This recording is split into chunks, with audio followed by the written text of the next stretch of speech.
जगद्गुरु तुकाराम महाराज की जय, देवर्षि नारद महाराज की जय। जय जय रघुवीर समर्थ मंगल मूर्ति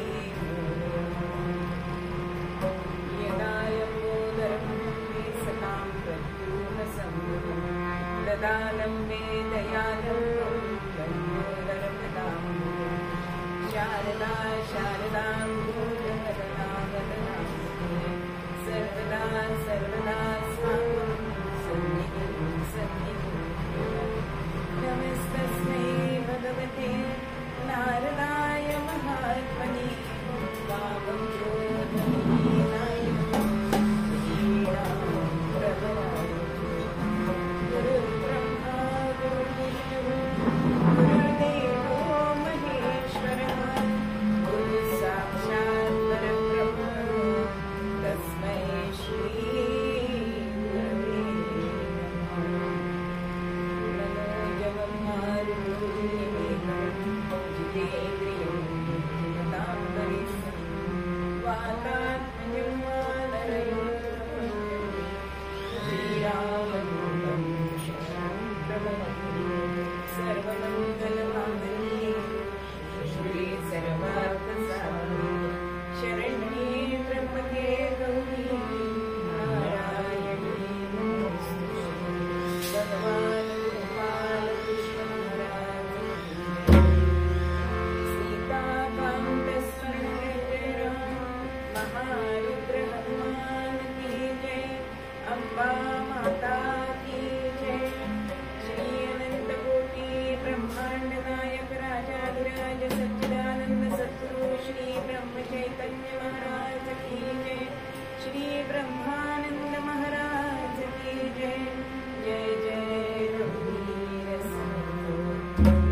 माता च पिता त्वमेव त्वमेव बन्धुश्च सखा त्वमेव त्वमेव विद्या द्रविणं त्वमेव त्वमेव सर्वं मम देव देव। भगवान गोपाल कृष्ण महाराज की जगद्गुरु तुकोबांचा अभंग। संत आपल्याला वारंवार उपदेश करत असतात की या नरदेहाला तुम्ही प्राप्त झालाय तर जीवाचं कल्याण करून घ्या, कारण हरिदासाची कथा मूळ पदावर कायम येते। तसं आपल्याला प्रत्येक अभंगात आपल्याला संत हेच सांगताना दिसतात आणि आपल्याला ते आता 4 महिने ऐकायच पण आहे। तुकोबा काय म्हणतात? आपुला तो एक देव करुणी घ्यावा, तेणे वीण जीवा सुख। आता बघा, आपुला तो म्हणजे तो आपला पण आहे, पण जेव्हा एखादी गोष्ट दूर असली त्याला आपण समजा तो डोंगर, हा डोंगर म्हणतो का आपण? नाही म्हणतो, कारण ती गोष्ट दूर आहे। पण जवळ जी एखादी वस्तू असते त्याला आपण हा ही असं काहीतरी वापरतो। पण तुकोबा एकीकडे म्हणतायत की तो आपला पण आहे, मग आता आपल्या गोष्टीला आपण तो म्हणतो का? आपल्या मुलाला असं म्हणतो का आपण? नाही म्हणतो। पण दोन्ही हे विरोधाभास असं का म्हणतायत तुकोबा? त्याला पण कारण आहे, कारण तो आपला पण आहे पण तो आपल्याला समजत नाही, म्हणून तो दूर आहे, म्हणून तो आपुला तो असं म्हणतात। बरं, तो एकच परमात्मा असा आहे, परमात्मा एकच आहे की मी सगळीकडे भरलेला, म्हणून त्याला एक हे विशेषण लागतं, संख्यात्मक विशेषण, आणि तो आपला करायचा आहे। मग त्याने काय होईल? तेणे विण जीवा सुख नव्हे, त्याला तुम्ही आपलंस करून घेतल्याशिवाय जीवाला सुख नाही। एकदा नारद मुनी नारायण नारायण नारायण जात होते आणि अचानक भगवंत दिसले आणि भगवंत धावत होते। नारद मुनी म्हणतात, भगवंत तुम्ही का धावताय? भगवंत नारदांना म्हणतायत, अरे भक्त माझ्या मागे लागले म्हणून मी धावतोय। ह्यात काय विशेष सांगितलं? भक्त तुमच्याच मागे येणार ना? अरे येऊ दे, पण ते माझी बायको सारखी मागत असतात, म्हणजे लक्ष्मी मागतो ना आपण, गेलो की भगवंताकडे काय मागतो? धनधान्य दे, मग मी कशी तिला देणार सारखी सारखी सगळ्यांना?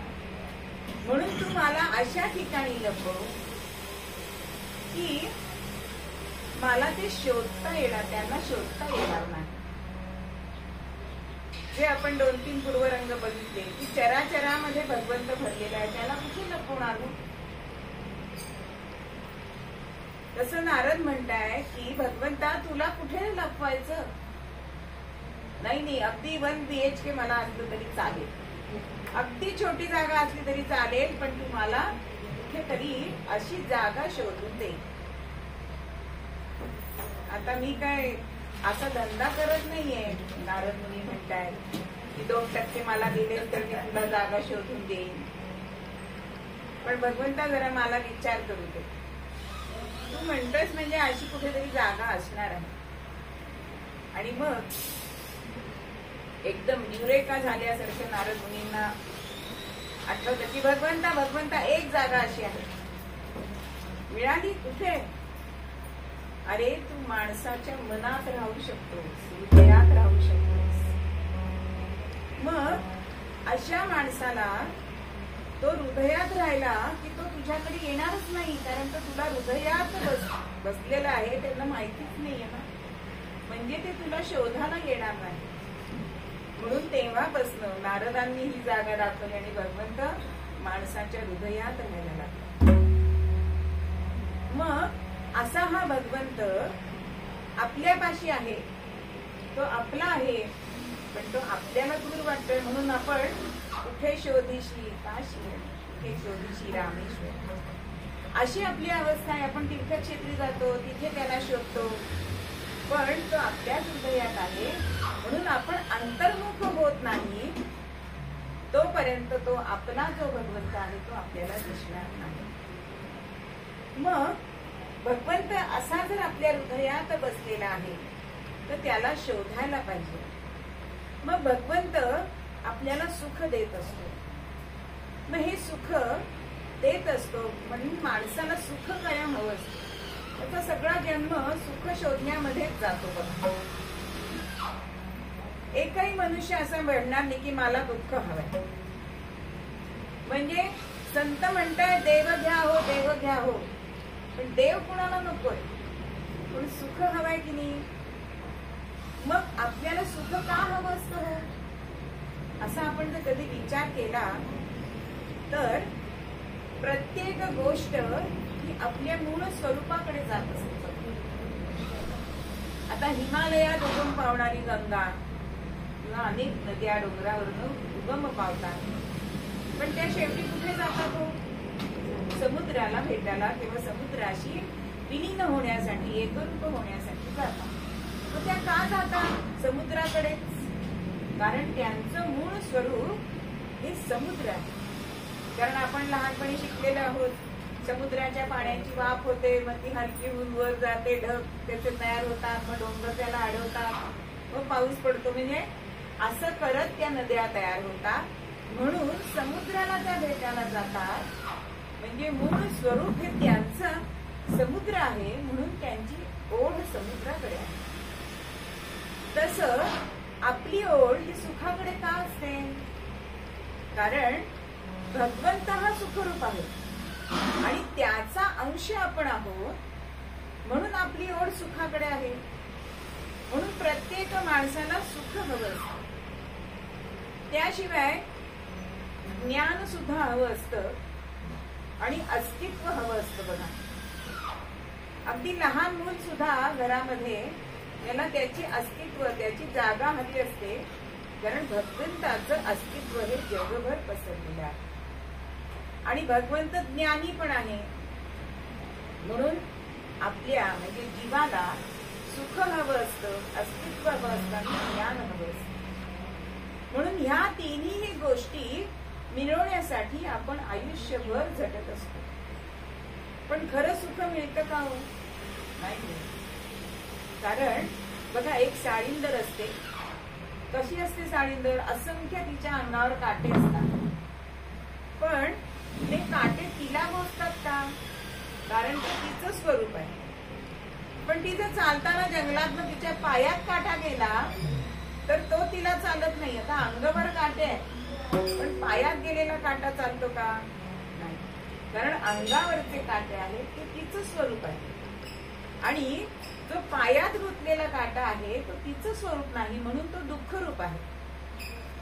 म्हणून आपण आपल्या स्वरूपाकडे म्हणजे भगवंताकडे जाण्याचा आपला ओढा, सुख आपल्याला का हवं असतं ते ठेवण्यासाठी हवं असतं. म्हणून अशा या भगवंताला तुम्ही आपलं करा, म्हणजेच तुम्हाला देणे घेणे जीवा सुख नव्हे. पण आपण मात्र सामान्य मनुष्य काय करतो तर या विषयांमध्ये मिळणारं जे सुख आहे ते आपण आपलं सुख मानतो, तेच खरं मानतो. पण विषयातलं सुख जे आहे ते नश्वर आहे. ते उपभोगताना शेवटी आपल्याला दुःखमयच होणार आहे. बघा, डायबिटीज लोकांना असतो हल्ली. घरातले प्रत्येक 2 तरी माणसं घरामध्ये मिळतील डायबिटीज. पण त्यांना आता गोडधोड खावंसं वाटतं की नाही श्रावण महिना, म्हणजे गोड खाऊन सुख मिळतंय, पण मग डॉक्टरांकडे जाऊन गोळ्याच्या ऐवजी इन्सुलिन घ्यावं लागतं. म्हणजेच विषयांचे उपभोग आपण घेतले की आपल्याला दुःख प्राप्ती होत असते. म्हणून आपण विषयांमध्ये जे सुख शोधत असतो ते चुकीचं आहे. कारण ह्या सगळ्या ज्या गोष्टी आहेत त्या माईक गोष्टी सांगितलेल्या आहेत. माईक म्हणजे काय? मायेपासून उत्पन्न झालेल्या त्या माईक गोष्टी आहेत. आणि अशा ज्या माईक गोष्टी आहेत या गोष्टींना आधी अंत आहे का हो? नाही. कारण समजा तुम्हाला आता भरपूर पैसा मिळाला पण तरी तुम्हाला झोप लागते का चांगली? म्हणजे शेवटी तो उपभोग जो आहे तो विनाशाकडेच आहे ना. म्हणजे तुम्हाला झोप का लागत नाही? अरे आहे तो पैसा टिकेल ना, चोर येणार नाहीत, नाही चिंता घोर जीवाला आहे. म्हणजे पैसा मिळून सुद्धा सुख नाही. म्हणून नाही आदि अंत अवसान. माईक ज्या गोष्टी आहेत त्याला अंत नाही आणि त्यांनी तृप्ती होत नाही. कितीही आपण एखादी गोष्ट नाही आपली भरपूर झाली, आता आम्ही तृप्त झालो असं कधी म्हणतो का? हो नाही. मग ते पर्यटन असू दे, किती काही खायची गोष्टी असू दे, विकत घेण्याची, खरेदीची सुद्धा काय क्रेज असते लोकांना.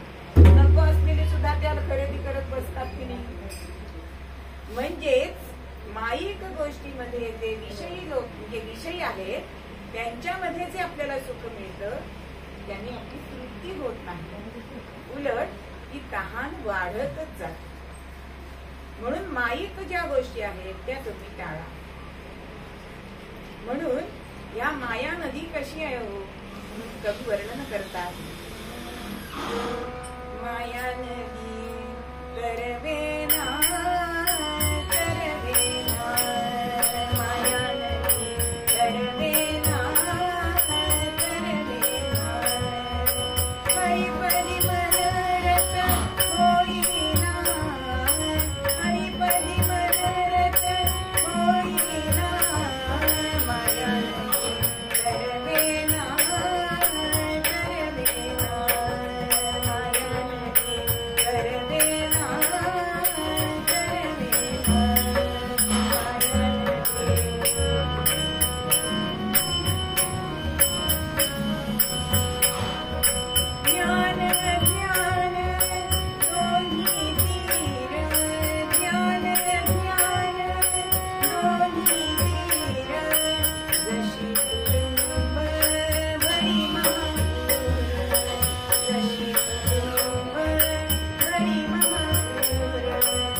शकतच नाही.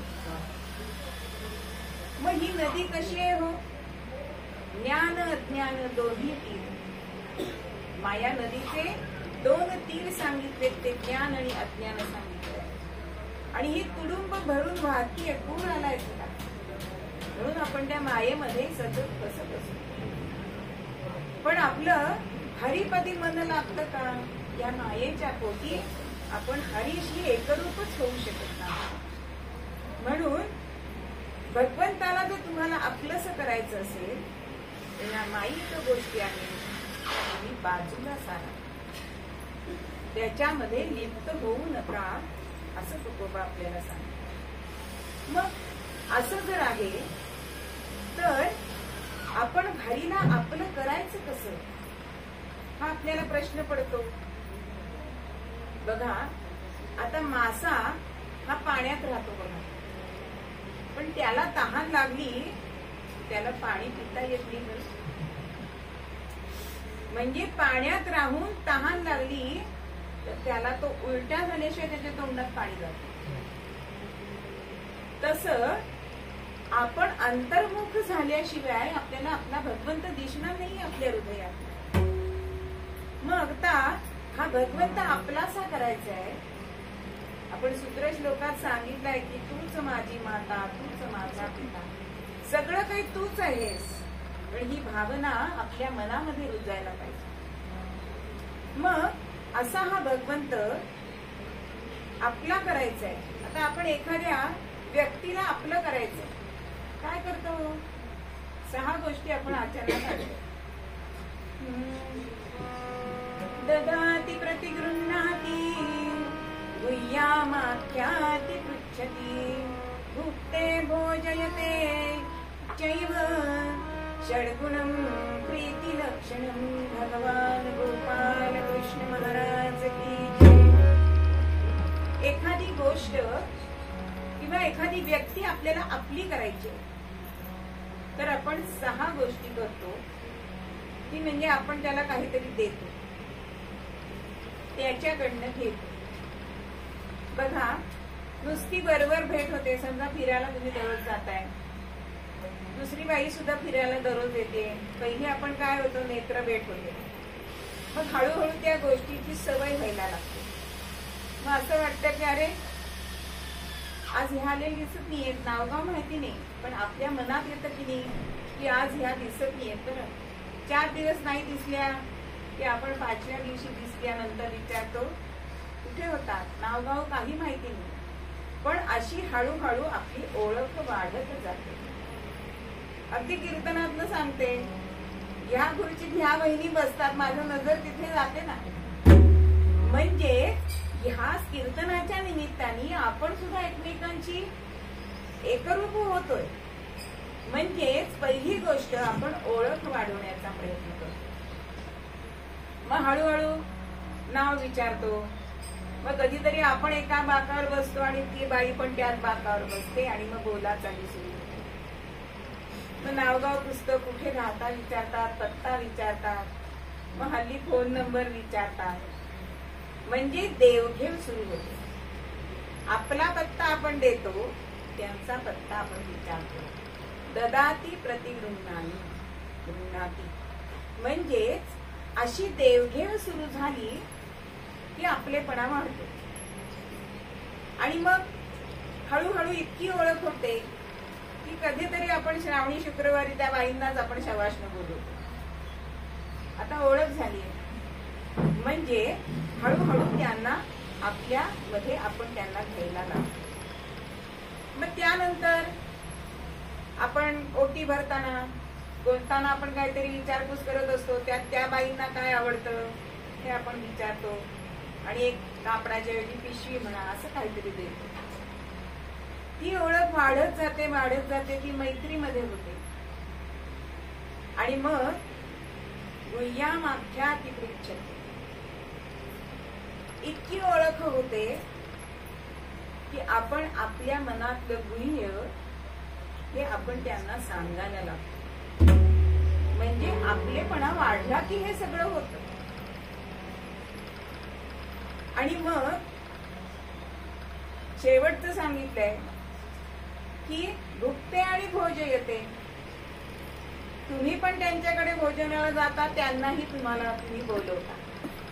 म्हणजे देवाण घेवाण, गुह्य एकमेकांना सांगणं, त्याचं विचारणं, आपलं सांगणं आणि भोजन एकमेकांना देणं घेणं, या 6 प्रीतीच्या लक्षणं सांगितलेली आहेत. मग हे जे माणसाच्या आपण रूपात करतो तसं आपण भगवंताला करायचंय म्हणजे तो आपलाच होईल ना. मग असं झालं तर भगवंताला काय द्यायचं, त्याला तर आपण त्या सवासनं बोलवू शकत नाही. मग भगवंताला काय द्यायचं, त्याच्या आवडीचं द्यायला पाहिजे ना. मग आपण परवा बघितलं की संकल्पावी माया संसाराची. जर आपण आपला संसार त्याच्यावर पाणी सोडलं की ते भगवंताला आवडतं. आणि मग 3 अवस्था साधकाच्या होतात. आधी तो म्हणतो मी देवाचा आहे. अगदी घरातलं उदाहरण देते. लहान मुलं असतं घरात, घर सगळं पूर्वीच्या घरातली गोष्ट आहे. आता अशी 2 माणसं असतात घरात, पण पूर्वीच्या वेळी काका काकू वाक्या मोठी चुलत भावंड वगैरे सगळी असायची. आणि ते बाळ नुकतं असं बोलायला लागलंय आणि त्याला सगळे जण चिडवत असतात की आई माझी, आई माझी. आणि मग सगळेजण असं म्हणतायत पण त्याला उत्तर सुचत नाही. आणि मग तो काय म्हणतो पटकन, बाळ मी आईच आहे. आई कोणाची का असे ना, पण मी आईच आहे असं त्याच्याकडनं उत्तर येतं की नाही. तसं साधकाच्या मनात पहिली गोष्ट, देवाला जर आपलंसं करायचंय तर मी देवाचा आहे हा भाव मनामध्ये आला. नंतर देव माझा आहे ही दुसरी भावना, त्याच्या पुढची पायरी आहे. म्हणजे देव माझा आहे. मग देवासाठी आपल्याला जसं हवं असतं ना तसं आपण देवासाठी करायचं. यथा देहे तथा देहे.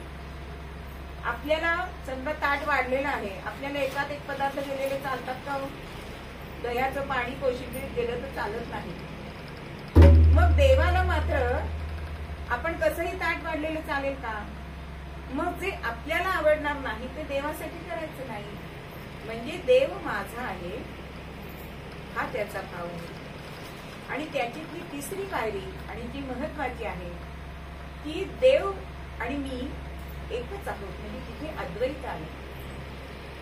देव आणि मी वेगळा नाही ही भावना झाली की तो भगवंत आपला होईल. म्हणजे जसं संकल्पावी माया संसाराची, मग त्याला आपण स्वकर्म सुमन व्हायचीच ना. आपण जे जे कर्म करू ते ते कर्म त्याला अर्पण केलं की तो आपलासा होणार आहे. म्हणून अशा या भगवंताला जो सुखरूप आहे, म्हणून ज्ञानेश्वर माऊली सुद्धा म्हणतात की नाही, सर्व सुखाचे आगर, सर्व सुखाचे आगर, सर्व सुखाचे आगर बापर महादेव, सर्व सुखाचे आगर बापर महादेव, बापर महादेव, बापर महादेव, सर्व सुखाचे आगर बापर महादेव. म्हणून हे सगळे संत का पंढरीत जायचे? की तो पंढरीचा पांडुरंग सुखाचा सागर आहे. जनाबाई सुद्धा म्हणतात की सर्व सुखाचे आगर माझा तो जनीचा तो शारंग. अशा अनेक संतांच्या अभंगामधून आपल्याला हेच दिसतं की तो पंढरीनाथ, तो भगवंत हा सुखरूप आहे. म्हणून देव आणि जीव, देव कोणाला म्हणतात? तर जो देतो त्याला देव म्हणतात आणि जो घेतो त्याला जीव म्हणतात. मग आपण जीव आहोत आणि तो देणारा आहे. मग तो सुखच देणारा आहे, म्हणून त्याच्याच कडे जायचं, इतरांकडे जायचं नाही. सुख हवं असेल तर त्यालाच आपण शरण जायला पाहिजे. कारण आपण ते स्वकर्म त्याला वाहिली, आपण संसार त्याच्या पायी सोडला, मग तो आपल्याला त्याच्या बदल्यात काय देतो? कारण देवाणघेवाण दोन्हीकडनं असायला पाहिजे ना. मग भगवंत आपल्याला त्याच्या जवळचे 6 गुण असतात ना ते देतो. मग तो आपल्याला प्रसन्नता देतो. म्हणून जे देवाचे झालेत ना त्यांच्या चेहऱ्यावरती प्रसन्नता दिसते बघा, ते समाधानी दिसतात. म्हणून सगळ्या संतांच्या चेहऱ्यावर समाधान असतं की नाही? कुठलाही फोटो बघा, समाधान तिथे विलसत असते. म्हणून भगवंत त्याच्या जवळची प्रसन्नता, ज्ञान, यश, कीर्ती हे सगळं देत असतो. आणि आपण आपलं त्याला संसार द्यायचा आहे, मीपणा सोडायचा, मग तो आपला होणार आहे. मग तो एकदा आपला झाला की तो सुखरूप आहे आणि तो सुख आपल्याला मिळतो. म्हणून तो आपला होण्यासाठी पुढच्या चरणामध्ये तुकोबा सांगतात की अविनाश करी आपणा ऐसे. जसा भगवंत हा अविनाशी आहे तसा तो ह्या जीवाला सुद्धा अविनाशी करतो. पण त्याच्यासाठी काय करायला पाहिजे? तर लावी मना पिसे गोविंदाचे. पिसं लावायचं आहे म्हणजे त्याचं वेळ तुम्हाला लागलं पाहिजे. वेळ म्हणजे ठाण्याच्या इस्पितळातलं म्हणले नाही, भगवंताचं वेळ लागायला पाहिजे. मग असं वेळ आमच्या तुकोबांना लागलाय. गोविंद गोविंद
त्याशिवाय दुसरं काहीही सुचत नाही.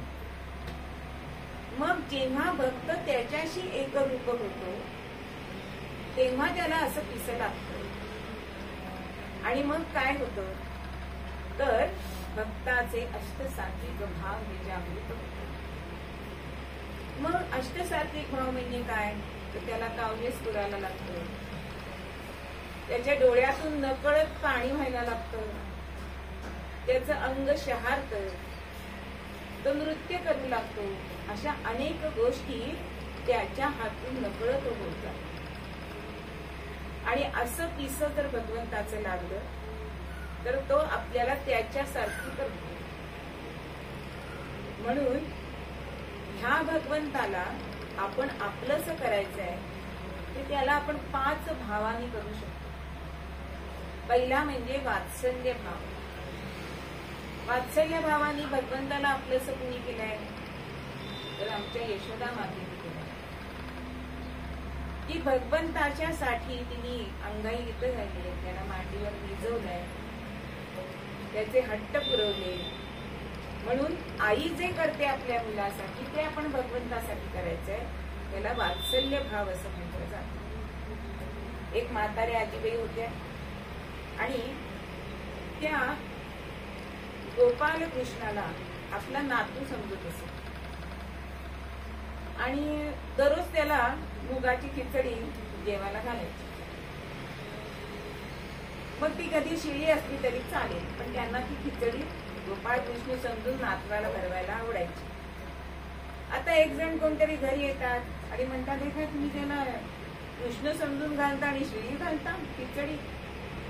असं म्हटल्यावर त्या आजींना असं वाटलं की खरंच आपण शिळी नाही घालता का, मग आपण भगवंत मानतोय ना.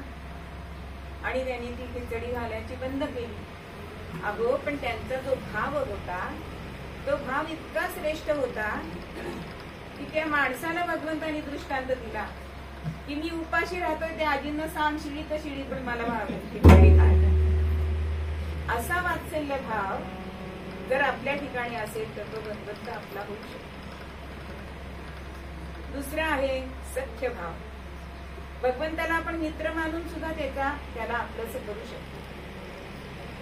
गोकुळातले सगळे मित्र, सवंगडी, गोपगडी, आपल्याला उदाहरणं माहिती आहे की भगवंतासाठी ते काहीही करायला तयार असेल. सुदामा भगवंताचा का मित्र आहे. कसा मित्र आहे सांगते तुम्हाला की ज्या वेळेला सांदीपनी ऋषींच्या आश्रमात हे शिक्षण घेत होते, विद्या संपादन करत होते आणि त्यावेळेला मुलं ही लाकड तोडायला वगैरे वनामध्ये जात असत, ते आश्रमात लाकूड फाटा असायला पाहिजे. आणि कृष्ण पुढे गेला होता आणि काहीतरी राहिलं म्हणून सुदामा राहिला होता मागे. आणि इतक्यामध्ये एक ऋषी भिक्षा मागायला म्हणून सांदीपनी ऋषींच्या आश्रमात आले आणि भिक्षा मागा सांगतायत. पण सांदीपनी ऋषींच्या पत्नीने सांगितलं की आज घरामध्ये काही नाही. चणे होते पण ते तिने ते भगवंतासाठी म्हणजे कृष्णासाठी ठेवलेले होते. आणि ते आता अंतर्ज्ञानाने त्या ऋषींना, त्या साधूला कळलंय की ह्यांच्या घरात चणे आहेत पण त्यांनी मला ती भिक्षा घातली नाहीये. म्हणून त्यांनी काय शब्द त्यांच्या मुखातून बाहेर आले की तुमच्या घरात जे आहे तो जो कोणी खाईल त्याला दारिद्र्य येईल. आता हे शब्द सुदाम्यांनी ऐकले आणि मग ती पुरचुंडी त्यांच्या पत्नीने, सांदीपनींच्या म्हणजे गुरुपत्नीने त्याच्याजवळ दिली की कृष्णाला दे. पण आता त्यांनी काय ऐकलं होतं की हे जरी कोणी खाईल त्याला दारिद्र्य येईल, मग आपल्या कृष्णाला दारिद्र्य नको. म्हणून थंडीचे दिवस होते आणि झाडावर दोघं बसले होते विश्रांतीसाठी. आता श्रीकृष्ण झोपले, सुदाम्याच्या मांडीवर डोकं ठेवलंय आणि ते कृष्णाने खायला नव्हतं म्हणून हा हळूच खातोय बरं का ठिकाणी. आणि भगवंत म्हणतात काय रे कसला आवाज येतोय. नाही रे थंडी खूप आहे ना म्हणून माझे दात कुडकुड वाजतात. म्हणजे आपल्या मित्राला दारिद्र्य येऊ नये म्हणून असा सख्य भाव जर भगवंताशी आपण ठेवला तर भगवंत आपला होतो. दास्यभाव, दास्यभावाने सुद्धा आपण भगवंताला आपण आपलंसं करू शकतो. अशी दास्य भक्ती आमच्या हनुमंतरायांनी केली आहे, अनेक संतांनी आपल्याला केलेली दिसते. जशी संतांनी दास्य भक्ती केली तशी शांतीभावाने सुद्धा आपण भगवंत आपला असा करू शकतो. मग बहुतेक करून सगळे संत जे आहेत ते शांतीभावाने आपल्या भगवंताला आपलंसं त्यांनी केलेलं दिसतं. आणि शेवटचा जो भाव आहे तो गोपी भाव. ह्या गोपी भावाने सुद्धा भगवंत आपण आपला करू शकतो. गोपी भाव म्हणजे पतीच्या स्वरूपामध्ये भगवंताला मानायचं आणि त्याच्याशी आपलं वर्तन तसं ठेवायचं. असा गोपी भाव आमच्या गोपींनी केला. मधुरा भक्ती करणारे रामकृष्ण परमहंस यांनी केला. नंतर गुलाबराव महाराज आहेत त्यांनी केला. अशी मधुरा भक्ती अनेकांनी केली. त्यालाच गोपी भाव असं म्हटलं जातं. म्हणून 5 भावांनी आपण भगवंत आपला असा करू शकतो. तो म्हणजे वात्सल्य भाव, सख्यभाव, दास्यभाव, शांतीभाव आणि गोपीभाव.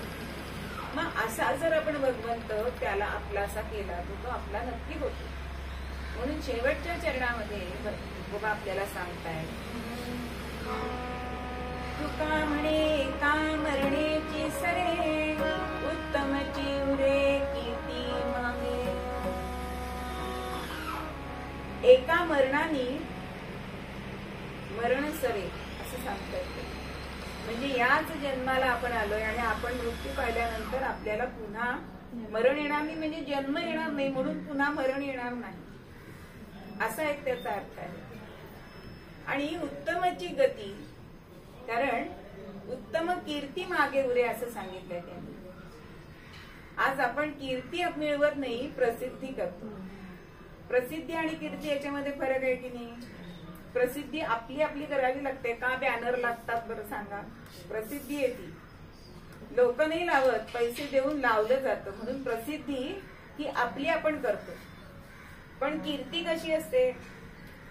कीर्तीचा सुगंध सगळीकडे जातो. म्हणून एका दोह्यामध्ये असं म्हटलंय, मूरत से कीरत बडी, मूरत से कीरत बड़ी, बिना पंख उड़ जाए. मूरत से कीरत बड़ी, बिना पंख उड़ जाए. मूरत तो जाती रही, मूरत तो जाती रही, कीरत कबहू न जाए. बजोरे भैया राम गोविंद, बजोरे भैया राम गोविंद, बजोरे भैया राम गोविंद. अहो, ही मूर्ती जाणार आहे कधीतरी, ती काही राहत नाही. जो आलाय तो जाणार. पण कीर्ती कशी असते? बिना पंख उड जाय. तिला पंख नाहीये पण ती जाते. मौखिक प्रसिद्धी होते की नाही, मौखिक कीर्ती होते की नाही, तशी कीर्ती बिना पंखाची उडत जाते. म्हणून मूर्ती जाते पण कीर्ती कधीही जात नाही. आज 700 वर्ष झाली, 700च्या वरून जास्त झाली, तरी माऊलींना आपण अजून आठवतोय की नाही? वारीला जातोय की नाही? कोणी बोलवतं का तुम्हाला आमंत्रण देऊन, पत्रिका देऊन? पण आपण माऊलींसाठी जातो, तुकोबांसाठी जातो. आज समर्थांची कीर्ती एवढी वर्ष आहे, म्हणजेच त्या व्यक्ती आज हयात नाहीये पण त्यांची कीर्ती राहिलीये. म्हणून कीर्ती ही बिना पंख उडे जा.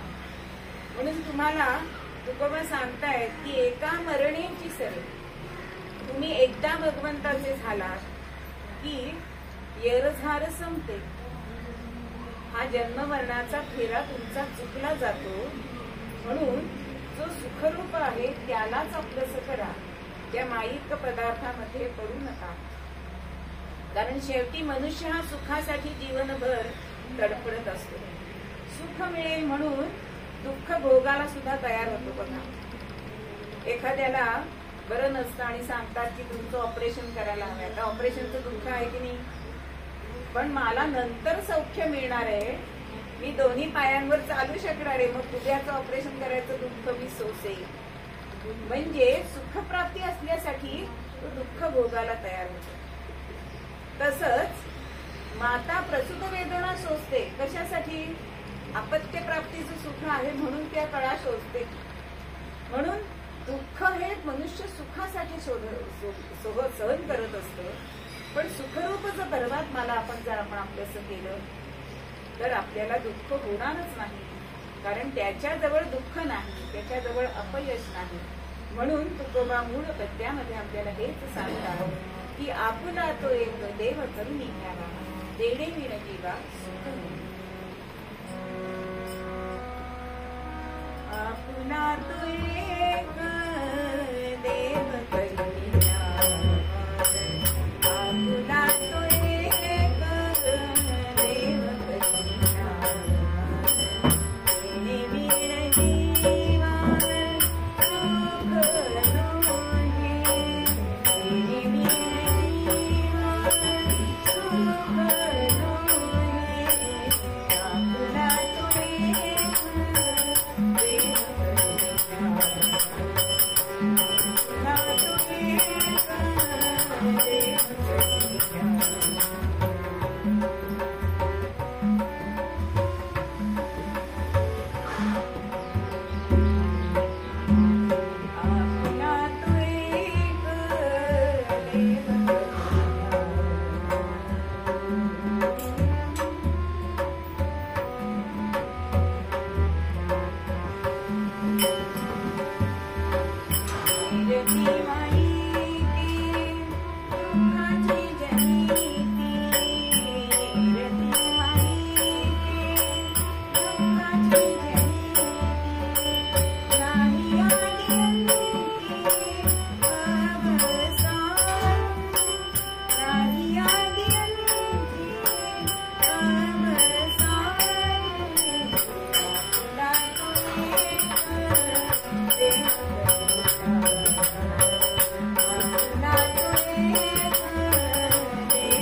मुलीची वेणी घालत होती आई. सज्जा म्हणजे हल्लीची गॅलरी. हल्ली हे चित्र कमी दिसतं, कारण मुला आईंचेच केस लांब नसतात, मुलींचे लांब नसायचे संबंधच नाही. आणि ती मुलीची आई वेणी घालत होती. आणि इतक्यामध्ये एका घोड्यावरून एक नवरदेव वाजत गाजत आला. पुढे मोठा सनई चौकडे बेंडबाजा लावलेला आहे, सगळे नृत्य करतायत आणि आनंदाने अशी ही वरात निघाली. होता होता त्या सज्जा पुढे आली. ती छोटी मुलगी विचारते, आई काय चाललंय ग हे? म्हणे, अगं तो नवरदेव आहे, तुझ्या मैत्रिणीचा आज गंधू नाही का? तिला तो घेऊन जाईल, सासरी नाही, तिला सुखी ठेवी. आणि असं म्हटल्यानंतर मुलं हे अत्यंत जिज्ञासू असतात, अनेक प्रश्न विचारत असतात त्यांचं समाधान होईपर्यंत. आपण त्यांना पालक उत्तर दिले म्हणजे तू अजून लहान आहेस असं म्हणून त्याला टाळतो, पण मुलं प्रश्न विचारत असतात. आणि ही मुलगी विचारते, माझा पती कोण आहे? असं विचारल्यानंतर आई काही बोलत नाही, पण ही काही थांबत नाही. आणि शेवटी एकदाचा ससेमिरा संपावा म्हणून ही आई समोरचं जे गोपालकृष्णाचं मंदिर असते त्याच्याकडे अंगुली निर्देश दाखवते आणि हा गिरीधर गोपाल आहे ना, तो तुझा पती आहे असं सांगितलंय. आणि त्या मुलीने आपल्या मनाशी गाठ बांधली, हा गिरीधर हा माझा पती आहे. कोणाचं आख्यान आहे कळलं असेल. रजपूत राजवंशी, रजपूत राजवंशी झाली बाला निरासुची धन्या. जी असून मंज देही, जी असून मंज देही, सर्वस्वी मान्य नंद सुना. राम राम हरे हरे राम, राम राम राम हरे हरे राम, राम राम राम राम.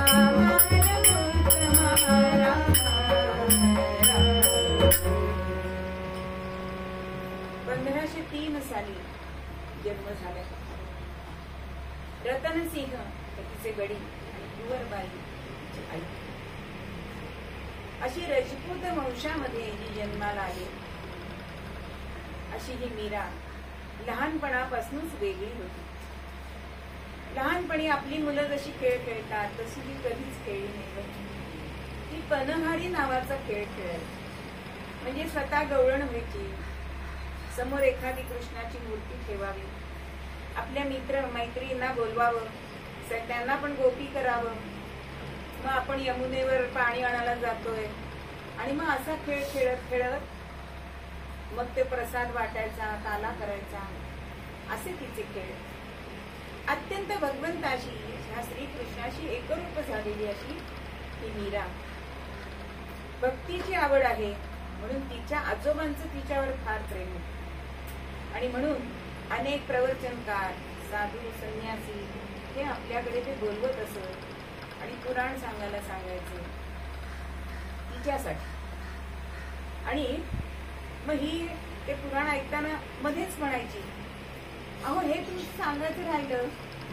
कारण ही मीरा म्हणजे मागच्या जन्मीची गोपी होती. म्हणजे जे ग्रंथामध्ये नाही ते तिला माहिती होतं, पण ते पुराणिक शास्त्रींना कसं कळणार. आणि एक दिवस एक साधू त्यांच्याकडे आले आणि त्या साधूंनी असं छान मोठं प्रवचन केलंय. पण प्रवचन करताना त्यांनी त्यांच्याकडची सोन्याची मूर्ती श्रीकृष्णाची पुढे ठेवली आणि अत्यंत देखणी अशी ती मूर्ती बघितली आहे. आणि मीराबाईंनी त्यांना नमस्कार केलाय. आपण लहान मुलांना म्हणतो, बाळ तुला काय देऊ, असं त्या साधू महाराजांनी विचारलं आणि त्यांनी सांगितलं, मला ही मूर्ती द्याल. अहो सोन्याची मूर्ती, साधू असला तरी मन गुंतलंय त्याच्यामध्ये. सुवर्णाची मूर्ती कशी द्यायची या मुलीला. पण रात्री दृष्टांत झालाय. आता तुझ्या जवळचं माझं काम संपलंय. ही मूर्ती त्या मीरेला दे, असा भगवंताचा आदेश झाला. आणि दुसऱ्या दिवशी सकाळी सुवर्णाची मूर्ती त्या साधू महाराजांनी मीरेला दिली आणि मूर्तीला नमस्कार करीत तिथून निघाले. आता ती मूर्ती आपल्याला मिळाली आहे, अत्यंत आनंद झाला. मूर्ती आल्यापासून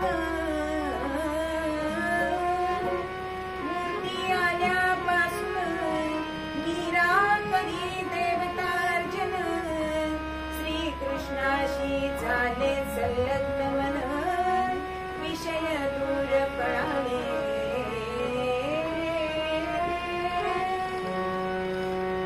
अहो आता कोणी मैत्रिणी येवो न येवो, पण त्या कृष्णाच्या मूर्तीची पूजन करावे, त्याला वेगवेगळे दागिने करावे, फुलांचे हार करावे, असा तिचा दिवस जायला लागला.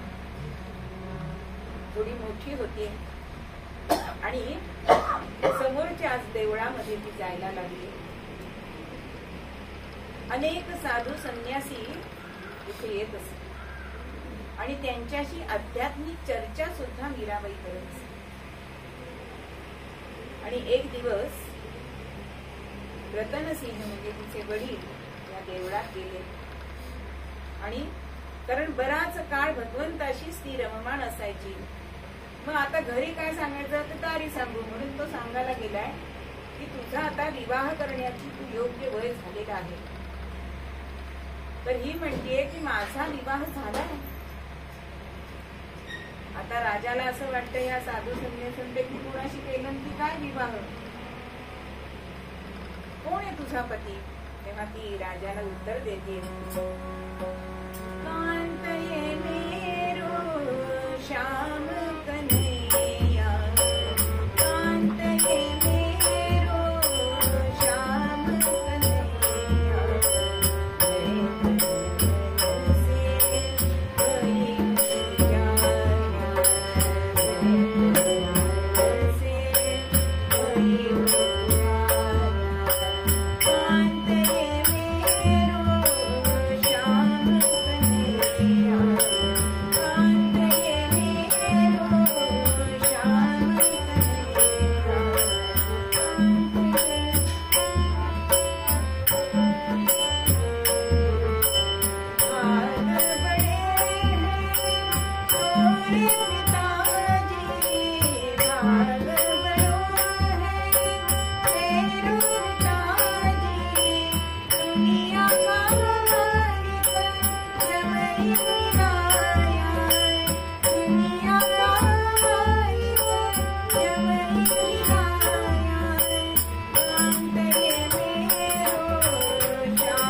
श्याम कन्हैया मुरलीधर हा माझा अपत्य.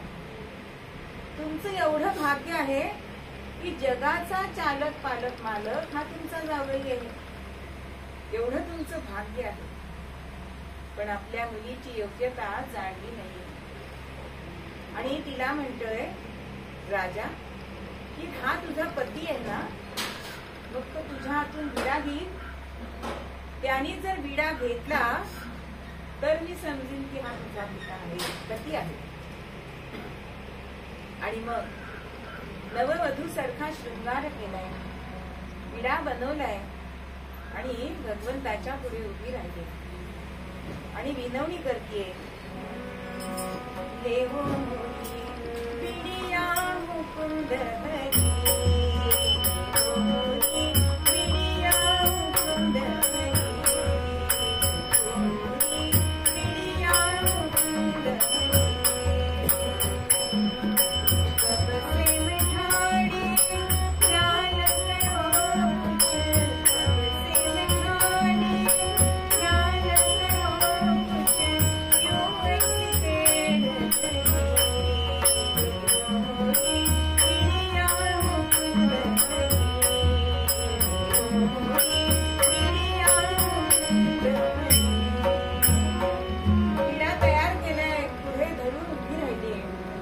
भगवंत सगळ्यांसमोर कसा खाणार.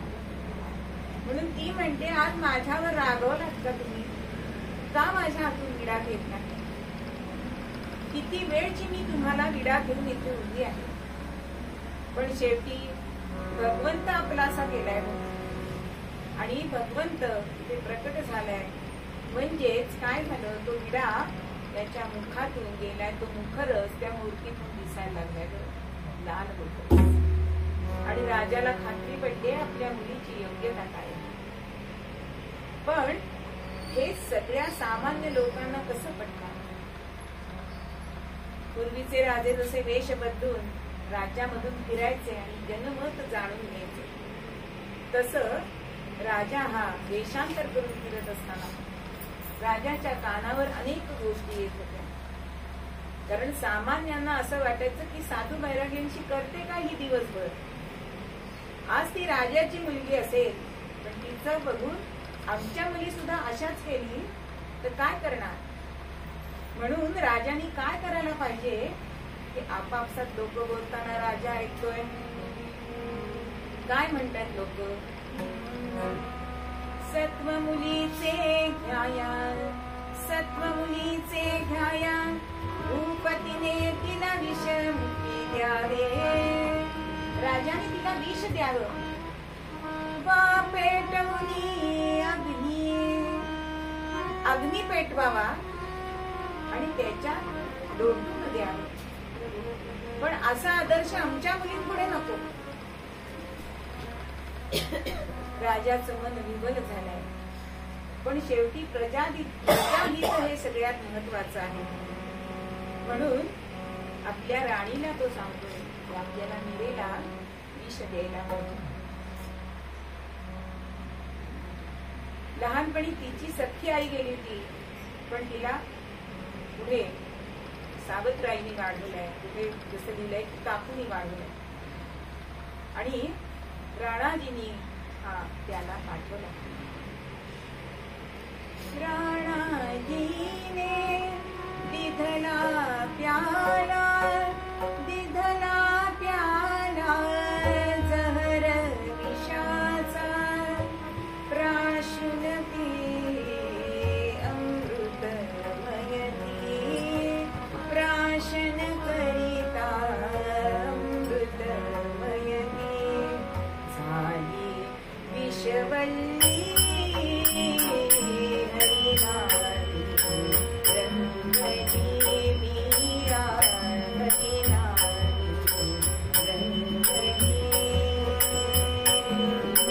तनवन तल्लीन भान विसरणी, तनवन तल्लीन भान विसरणी, अद्वैती रमणी रमणी हरिनारी रंगणी मीरा, हरिनारी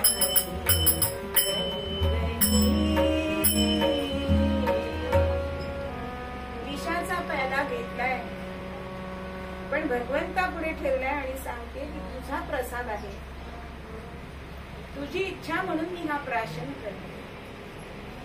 आणि तो भगवंताचा प्रसाद म्हणून प्राशन केलाय आणि विषाचा परिणाम अजिबात तिच्यावर झाला नाही. पुढे लोक अपवाद टाळावेत म्हणून हिचा विवाह झाला, तो भोज राजाशी चितोडच्या. आणि ही वधू म्हणून तिकडे जाते.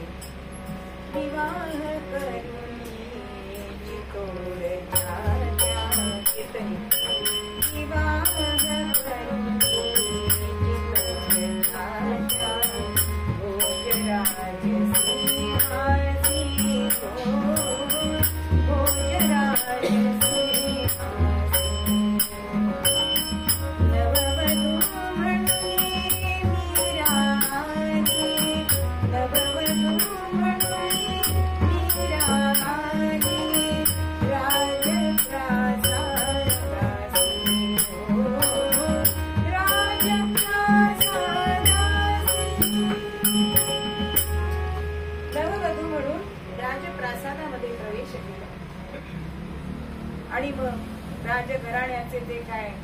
परंपरा असते की पहिल्या दिवशी सगळा भोग वधूनी बनवायचा आहे. आणि सासूबाई आणि नणंद तिला सांगते की चांगला शृंगार कर आणि भोजराजाच्या दालनामध्ये जा.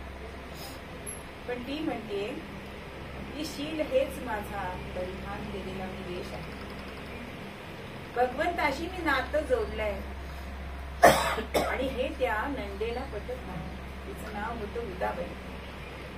आणि मग ती सारखी ह्या मीरावरती लक्ष ठेवून असायची.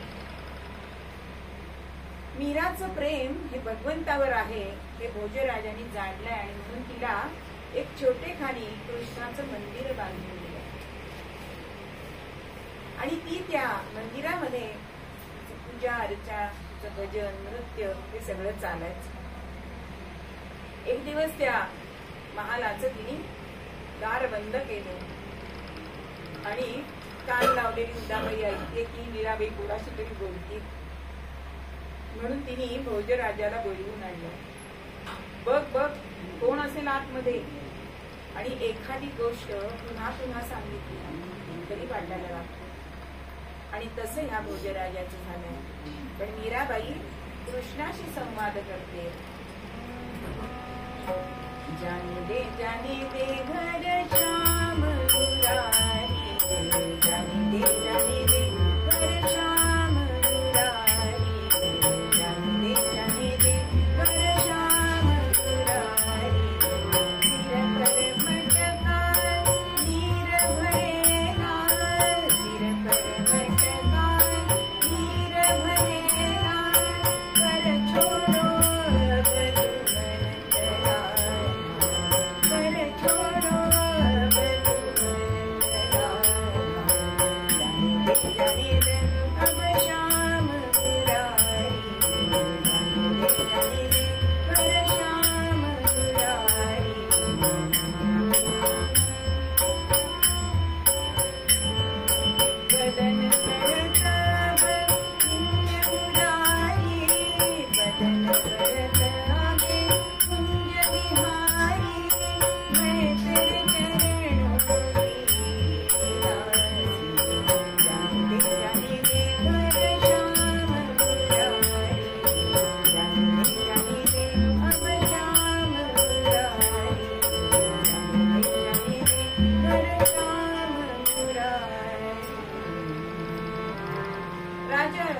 भोजराजांनी दरवाजा वाजवलाय.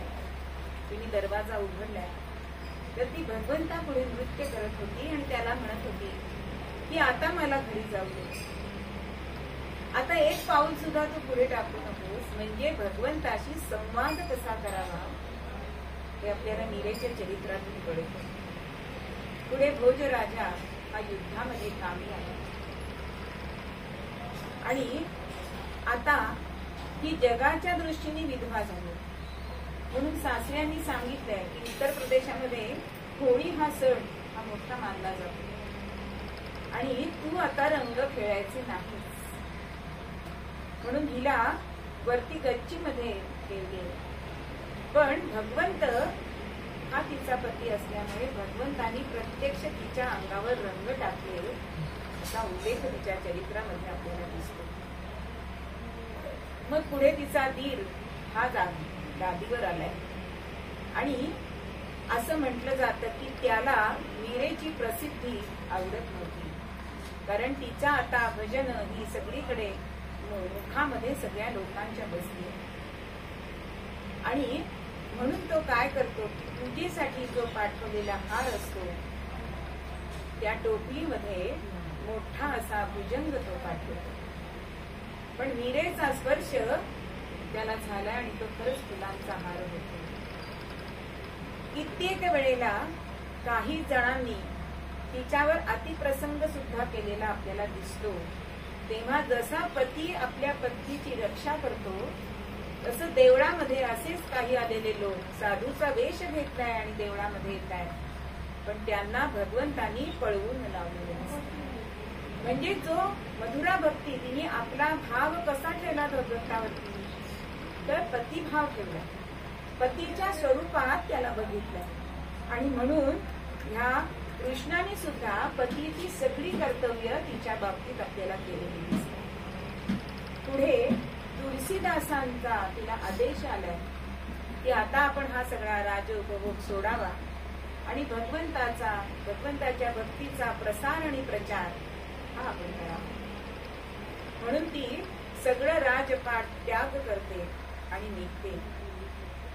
आता मनाशी संकल्प केलाय की फक्त मी आता आयुष्यभर जे माझं आयुष्य असेल ते मी भगवंताच्या चरणापाशी वाढेन.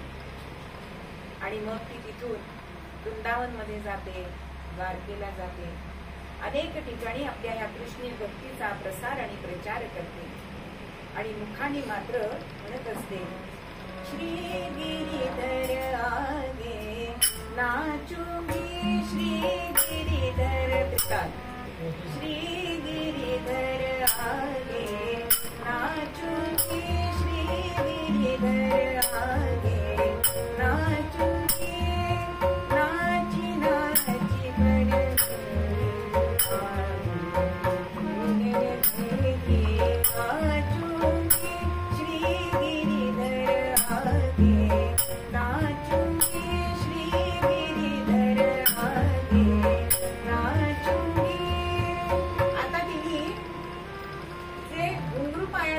ते प्रेम प्रीती के बांधे गुरुवरी. आता फक्त ह्या कान्ह्याची आम्हाला सेवा करायची. म्हणून तिचं एक लोकप्रसिद्ध असं वचन आहे की बायोजी मैने राम रतन म्हणून पाळला. आता आपल्याला असं वाटतं की कृष्णाची भक्त असलेली रामरतन का म्हणते, पण ह्या रामाचं सुद्धा तिने असं सुनील चिंचाळकरांच्या पुस्तकामध्ये मी वाचलं की रामरतन म्हणजे काय, तर राम म्हणजे राधा आणि म म्हणजे मदन मोहन हा श्रीकृष्ण, असं मला हे रत्न मिळालेलं आहे. म्हणून रामरतन हे आहे ते राधा आणि मेघश्याम हे त्याचं तिच्या मनामध्ये रूप होतं. आणि ही सगळीकडे कृष्ण भक्तीचा प्रसार करते. इतकी ती श्याममय होऊन गेली की एका दोह्यामध्ये असं म्हटलंय, श्याम देखत मैं चली, श्याम देखत मैं चली, जित देखूत श्याम, श्याम देखत देखत, श्याम देखत देखत, मैं भी हो गई श्याम. भजरे भैया राम गोविंद हरे, भजरे भैया राम गोविंद हरे, भजरे भैया राम गोविंद हरे. इतकी ती श्याममय झाली की ती स्वतःच श्याम होऊन गेली. आणि अंतिम टप्प्यावरती ती द्वारकेला आली. द्वारका देशाच्या पुढे उभी आहे, तर ती मूर्ती काळी दिसली. तर तिने विचारलं की ही मूर्ती संगमरवराची होती ना, तर ती काळी कशाने झाली. तेव्हा तिथले पुजारी सांगतात की एका भक्ताने विष घेतलं आणि त्या विषाने ती मूर्ती काळी झाली. म्हणजे तो भक्त म्हणजे मीराबाईच आमची होती. आणि पुढे तीर सुद्धा गेलाय आणि तिचा पुतण्या गादीवरती आला. आता तिची प्रसिद्धी, तिची ती काव्य हे सगळ्यांना मान्य झाले. म्हणून त्याला असं वाटलं की आपली काकी आता परत चितोडला यायला पाहिजे. म्हणून मेणा पाठवलाय, पालखी पाठवली. पण तिचं मन नव्हतं आता त्या परत तिकडे जायला, कारण ते सगळे मायामोह आहे. भगवंताला आपलंसं केलं की ते सगळं नश्वर वाटायला लागतं. आणि म्हणून ती भगवंताशीच बोलतीये की मी काय करू, मला तर जावंसं वाटत नाही. आणि मग चैत्र शुद्ध तृतीयेला साज शृंगार केलाय नववधू सारखा आणि भगवंतापुढे उभी राहिली.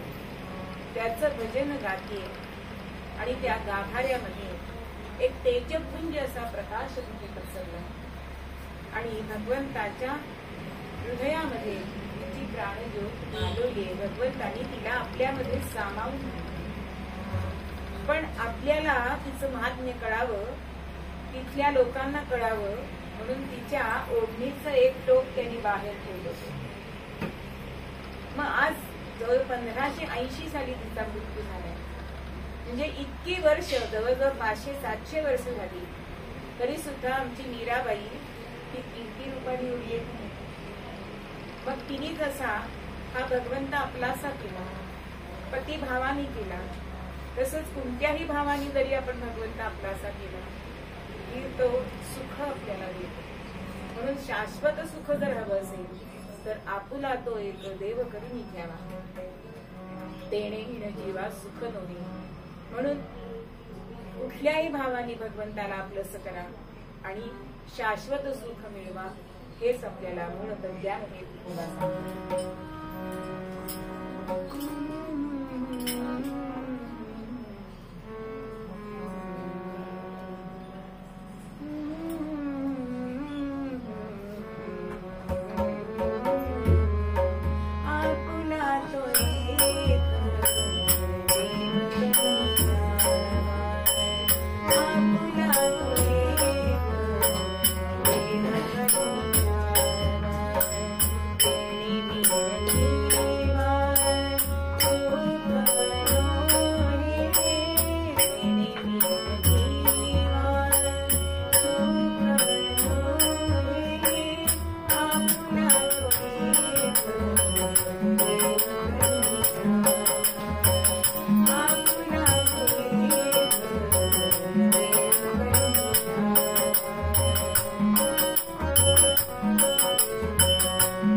झालेली कीर्तन सेवा सद्गुरूंच्या चरणी अर्पण करून एक मागणी मागते.